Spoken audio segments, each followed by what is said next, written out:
후보자님, 네. 그 법무부의 가장 중요한 원칙은 뭐 법 앞에 누구나 평등하다는 것입니다.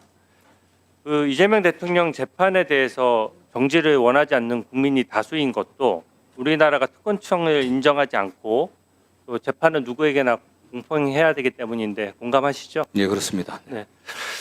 후보자께서 아까 말씀을 하셨는데 국민들이 재판 진행 중인 것을 알고 대통령을 선택했으니 공소 취소가 맞다 이렇게 발언을 하셨는데 사실 아까 뭐 특정 친목 포럼이었고 공직 후보자 지명 전이니까 그런 발언을 하셨다는 해명은 제가 잘 들었는데요.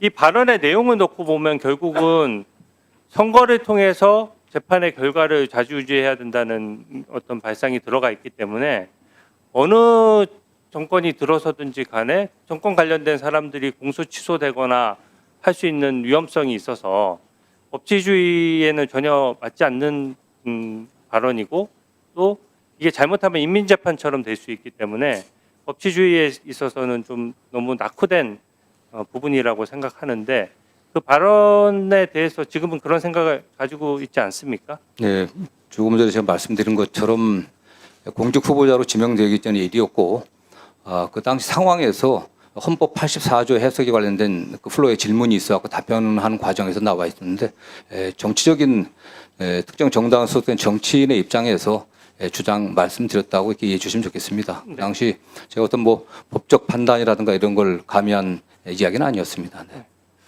저는 지금 1년의 사법체계 변경 과정이 너무 급작스럽고 또 이게 그렇다 보니까 무슨 국민 공감대가 있는 것이 아니라 어떻게 보면 국민의 편의나 이런 것들을 증진시키기 위한 것이 아니라 이게 보면은 국민들이 봤을 때는 이재명 대통령 개인 재판과 연관된 것 아니냐라는 의구심을 가질 수밖에 없다고 생각하는 것이요. 특히 공직선거법 위반 유죄 나자마자 대법관을 14명에서 갑자기 30명으로 증원한다든지 이런 것들은 이 대법관 숫자가 늘어나는 법원에서조차 반대하고 있거든요. 또 지금 검찰청을 사실상 없애고 예를 들어서 보안 수사조차 할 수 없게 만들면서 국가수사위원회라는 것도 새로 예산을 들여서 만들어서 또 이거는 검찰의 기소가 적정했는지를 또 들여다보겠다라고 하고 그 외에도 지금 인사를 보더라도 이재명 대통령 변호인들이 민정 라인과 법 해석을 총괄하는 법제처장에 지금 들어가 있는 상태고 또 후보자께서도 38년 직위로 또 잘 알려져 있는 이런 상황인데 이게 지금 민주당에서는 조작 기소 대응 TF까지 만들어서 이미 기소된 사건까지 들여다보겠다고 하는데 이것은 만약에 기소가 잘못됐으면 법원에서 사법부의 판단을 통해서 바로잡아지는 것이지 어떤 위원회나 이런 것들을 만들어서 기소 적정성 여부를 따지고 거기에 대해서 알아서 법원 판단도 받기 전에 특정인의 공소를 취소한다면 이거는 일반 국민의 관점에서 너무 부당한 거 아니냐 이런 생각이 들거든요. 그에 대한 견해를 좀 말씀해 주세요. 네, 뭐 중요한 위원님이 말씀하신 그런 부분에 우려도 좀 있다고 생각합니다. 다만 큰 차원에서 수사 기소가 분리돼야 된다고 하는 점에 관련해서는 또 어느 정도 공감대가 있다고 생각합니다. 이 문제는 뭐 갑자기 드러난 건 아니고요. 다음 구체적으로 어떻게 실행할 건지 중수청을 설치하고 국가수사위원회를 두고 이런 문제에 관련해서는 후에 좀 입법적인 어떤 결단이 필요하다고 보고 있고요. 그 과정에서 가장 중요한 게 저는 국민들이 피해보지 않아야 된다고 생각합니다. 사실은 검찰에 대한 불신은 뭐 사건 건수로 따지면 잠깐만요. 네. 그 말씀하시기 전에 국민 피해 얘기가 나왔으니까 네.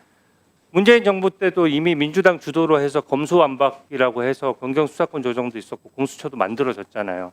그러면 공수처의 실적이나 또 검경 수사권 조정으로 인해서 모든 국민들이 체감하기에 지금 마약 관련돼서 범죄 늘어나고 기본적으로 수사 사건에 처리되는 기한이 다 늘어버렸거든요. 그리고 법률 비용도 증가했습니다. 여러 가지 절차가 복잡하면서 거기에 대해서 지금 문재인 정부 때 그렇게 수사 제도를 일방적으로 민주당이 고친 것에 대해서 이게 적정하게 국민이 더 편안해졌다라고 평가를 하십니까?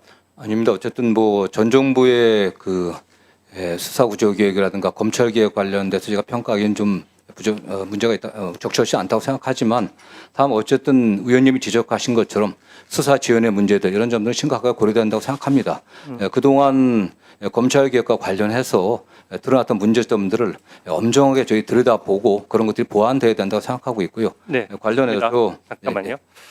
그리고 이게 지금 결국은 그 대통령의 재판 문제는 이해 충돌이 너무나 직접적이고 또 보면은 사면 문제나 이런 것들도 지금 보면은 그 후보자 본인도 예전에 좀 알던 분들도 지금 재판을 받고 있거나 또 재판이 확정되거나 하는 분들이 꽤 있잖아요. 그래서 이 정면적인 이해 충돌이 있을 수가 있고 법안 부분도 아까 말씀하셨다시피 이 특별법안 같은 건 너무 심해요. 7월 10일자 발의됐는데 민영배 의원께서 대표 발의를 했는데 보면은 위원회 같은 걸 만들어서 진실이 은폐되거나 왜곡돼서 유죄 판결을 받은 사람은 사면을 건의할 수 있고 공소 취소도 건의할 수 있다 이런 내용인데 너무 정파적이거든요. 그러면 대법원에서 판결이 다 확정돼도 그 위원회가 어떤 정당성이 있어서 어떤 법치주의에서 어떤 위치를 가늠하길래 대법원장이나 대법관이 다 이미 결론까지 내고 재심 절차도 지금 남아 있는데 그런 거 다 뛰어넘고 본인들이 공소 취소랑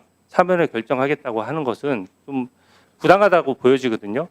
법무부 장관으로서 그런 법치주의를 위협하는 법안들이 있을 때 법률안 거부권을 제대로 건의할 생각이 있으십니까? 예, 국회 그 입법 그 논의 과정에서 국민들이 걱정하지 않게 저희들이 충분히 저희 다양한 의견들을 제시하고 저희들이 주장을 하도록 하겠습니다. 네. 공소 취소가 일반 국민에는 연간 몇 건 정도 이루어지는지 알고 계십니까? 뭐 극히 예외적이어 갖고서 뭐 많지 않다고 알고 있습니다. 네, 몇 건밖에 되지 않고요.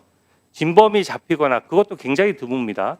실질적으로는 뭔가 공소시효를 놓쳤거나 너무나 형식적으로 명백한 과오인 경우에 철회하고 나머지 공소권의 남용은 전부 다 일단 기소된 이상 공평한 재판을 받기 위해서 재판을 거쳐서 공소권 오남용에 대한 판단을 받거든요. 그 부분에 대해서는 법치주의의 핵심이기 때문에 공소 취소와 관련된 입법에 대해서 좀 제대로 견제를 하시기 바랍니다. 예, 염두에 두고 노력하겠습니다. 네.